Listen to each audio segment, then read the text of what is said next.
Well, I'm not sure I'll ever go that fast in a car. Definitely not with 2 seats. Definitely not with 2 seats.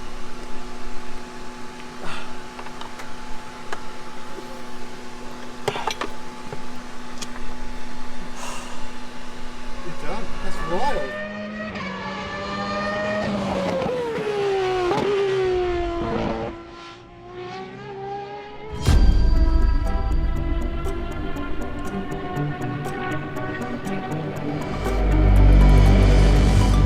If you've never been in one of these cars, it's really hard to share just how extreme they are. The equally fascinating and terrifying thing about this car is it doesn't have to answer to anyone's rulebook, so it's completely unhinged. It's over $4.5 million. Just 40 of these cars are being made. It's over 1,000 horsepower. It's the pinnacle of an automotive driving experience.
Oh, Dude, that was another level again. That was another level again. yeah. I'm sorry, I can't leave it. That was amazing. That was unbelievable. It's like brain melting, dude. Thank you for coming with me. Yeah, thanks for taking me to space.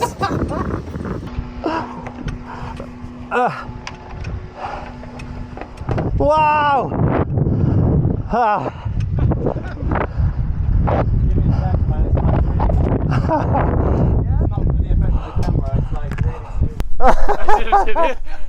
Oh my god. Well, I'm not sure I'll ever go that fast in a car. Definitely not with 2 seats. Definitely not with 2 seats.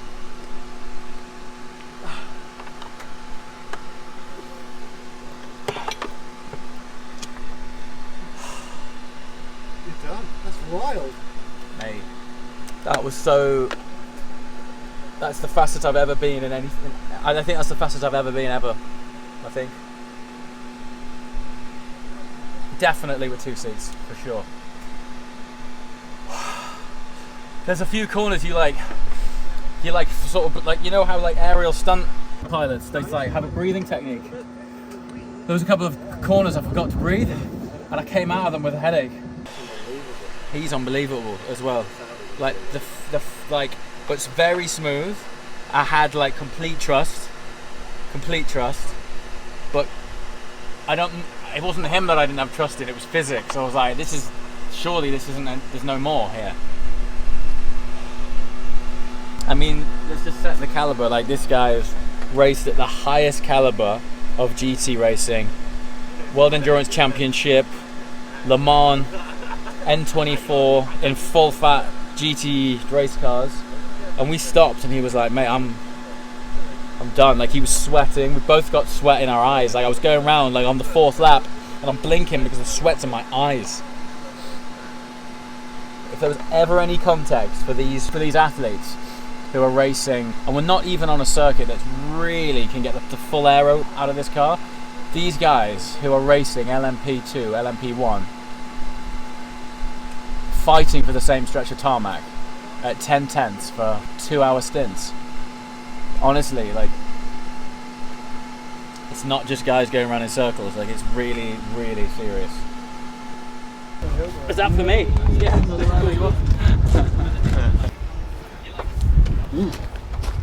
Get it. Michael, can you hold it? Different. Yeah, different, isn't it? Yeah, different. So, Man, it's not for the camera, bro. It's like, that was absolutely insane. I don't know what it was about. Like, the one at Silverstone, because we were on the half circuit, we didn't have the full aero load of the track, because it was a short circuit. We had like one corner maybe. But this was like sustained, and also how hot is it, right? So super sticky slicks, super hot asphalt, fantastic driver too. I'm hoping this is actually like a bit of context for anyone watching downforce sports. That thing.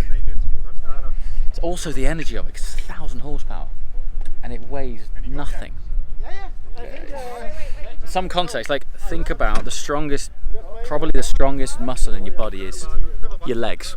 And we were going through a corner and I struggled to with both of the power of my legs to move them to the opposite side of the car on the G-load. I couldn't get my knee off the transmission tunnel. It was cornering that hard. Couldn't do it. It was just glued like this. I'm pulling it like this.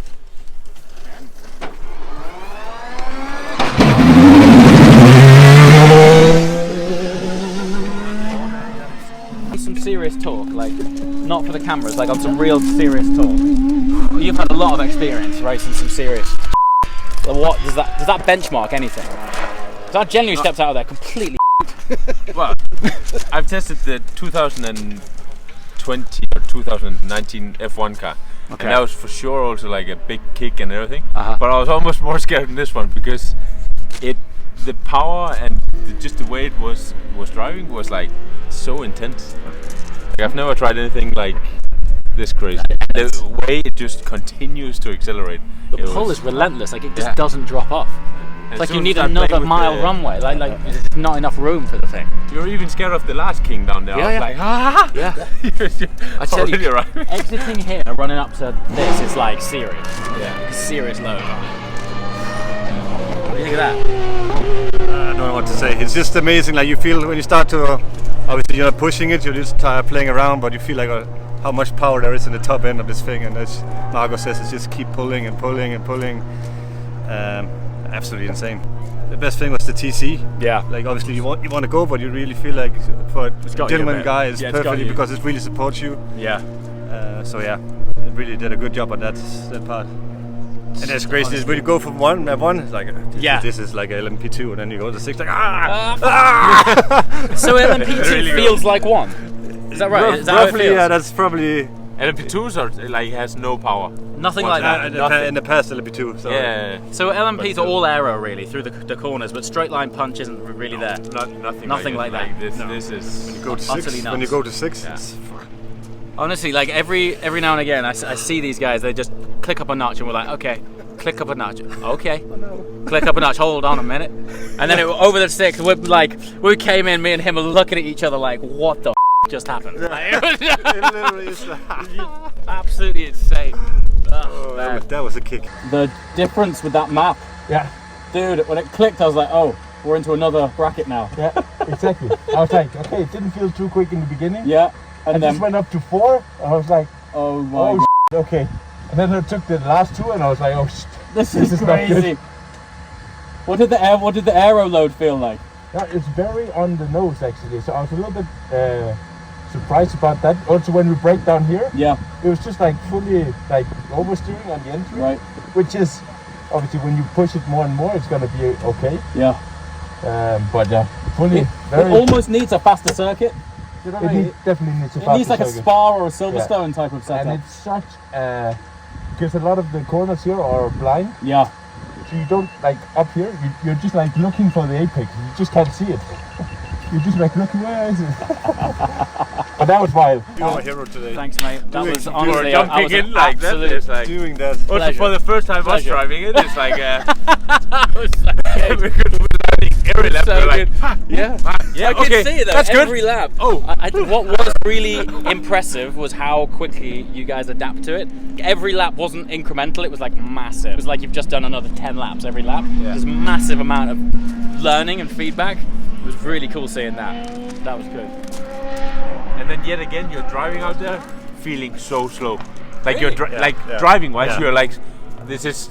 Like I would say, if we'd had a day in this, we'd done testing, you had your own seat, everything. Yeah. You there's another 30% in that. 30%. 30%. I'm not joking. I'll leave that to you. I'm out. Especially on the braking. Yeah. I promise Brakes you. are savage, right? No, I mean like you would be able Braking to brake zone, like much later. 30 meters later, 40. I'll tell you. The truth of it is, I wish I could take every single one of you in the passenger seat along with me.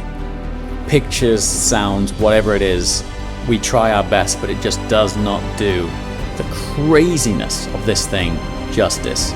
If we look back not that long ago, cars of this category outside of racing teams just didn't exist for the private individual. There's this rise in track-only hypercars which are launching, which was unexpected not that long ago. And the fact that we are living in an era where cars like this exist is truly special.